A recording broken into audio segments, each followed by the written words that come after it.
பயங்கரமான சினிமா பார்க்க போறோம். லெட் ஜெப்பலின் பாட்டை போட்டு அப்படி வருவாரா? ஆமா, பார்த்தாலே அடிக்கணும் போல இருந்துச்சு. பார்த்தாலே எப்பறம் ஒருத்தனை பார்த்தா அடிக்கணும் போல தோணும். இப்படி வேணா பாரு வர பிளாஸ்ட் தான்.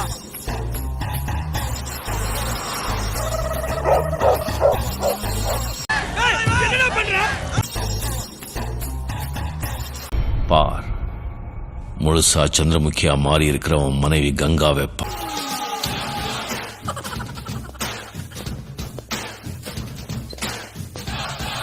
எலக்ட்ரிசிட்டி பாக்ஸ் இருக்குது, நவுத்துருங்க. அங்க பாரு, நான் சொல்லி நேக்கிறேன், லைட் கிட்ட நிக்காதுப்பா. வீட்டுக்காரோட எனக்கு விஜய் தான் பிடிக்கும்.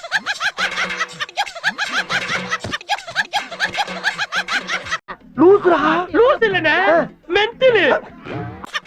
நம்பர் வந்திருக்க.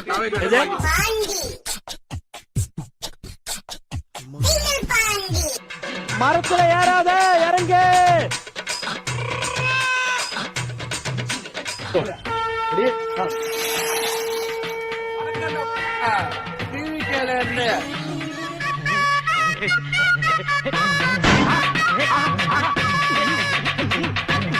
சூடா சுண்டலு விஜய் தந்தையெல்லாம் மெண்டல் கொடூரமா.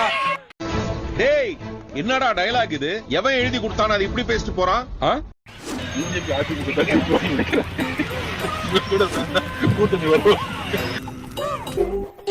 தோழர்களே, உங்கள் அனைவருக்கும் என்னுடைய மானை வழக்கணத்தை தெரிவித்துக் கொள்கிறேன். அவரை இட்டுன்னு போறதுல எங்களுக்கு கஷ்டம்.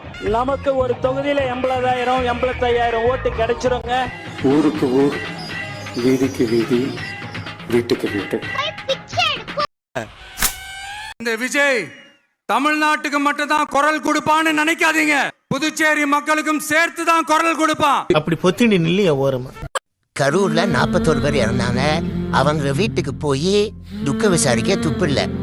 என்னப்பா செய்யறது? விதி விளையாடுச்சப்பா. நாய, நீ விளையாண்டு போட்டு விதி மேலேண்டா பழி போடுற. உன்னை அப்படியே குத்துறா. தன்னுடைய கொள்கை தலைவர்னு சொல்லிக்கிறவங்களுக்கு கூட வெளியில போய் அவங்க சிறைகளுக்கு மாலை போட முடியாம போட்டோக்கு மாலை போட்டுட்டு இருந்தாரு. இப்ப அதுவும் பண்ணாம ஏஐல எடிட் மூலமா மாலை போட்டுட்டு இருக்காரு. ஆனா யாராவது ஒருத்தவங்க வீட்டுல கல்யாணம், திருமண நிகழ்ச்சி, இந்த மாதிரி ஆடம்பரமான ஃபங்க்ஷன் ஏதாவது வச்சாங்கன்னா ஆளா போய் நின்றுறாரு. இந்த கருமத்தை பண்றதுக்கு எதுக்கு அரசியலுக்கு வரணும்? இந்த மாதிரி எலைட் பண்ணையாரத்தன அரசியல்கள்லாம் உங்க வீட்டிலேயே வச்சுக்கோங்க விஜய். தயவு செஞ்சு தமிழ்நாட்டுக்கு கொண்டு வந்தீங்கன்னா மக்கள் உங்க எலெக்ஷன்ல ஓட விட்டு வரட்டுவாங்க. அட வெக்கம் கட்டுவீங்களா? இதுக்கு எதுக்குடா வெள்ளையங்கிலி மாலைன்னு? கூட்ட நெரிசல் மரணங்களுக்கு பிறகு தாவேக்காவோட தலைவர் திரு விஜய் அவர்கள் நேரடியாக கலந்து கொள்கிற கூட்டம் இன்றைக்கு புதுச்சேரியில் நடைபெற்றது. இவருக்கு இதான் வேலை. புதுச்சேரியில காலைல 10 மணிக்கெல்லாம் விஜய் வந்துருவாரு அப்படின்னு சொல்லி ரசிகர்கள் வர ஆரம்பிச்சாங்க. ஒரு 11:45 வாக்குல விஜய் வந்தாரு.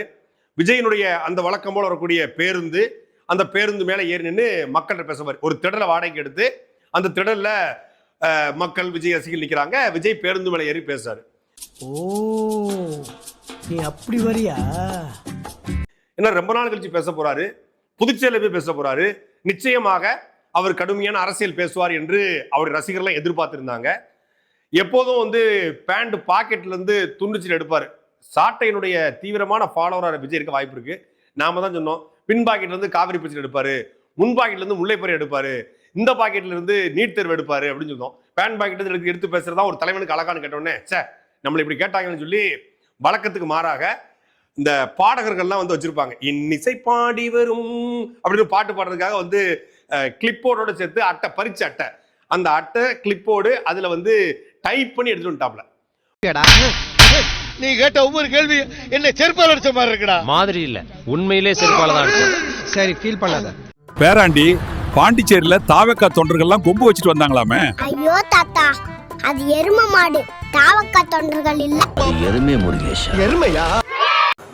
நண்பர்களே, வேற ஒண்ணு இல்ல. என்னடாச்சுன்னா ஒரு உண்மையாவே உங்களை பார்க்கும் போதெல்லாம் ரொம்ப சந்தோஷமா இருக்குது. எங்களுக்கு இல்ல, ஊர்ல இருக்கிற மொள்ள மாதிரி சேர்ந்து என்ன தானே போறீங்க?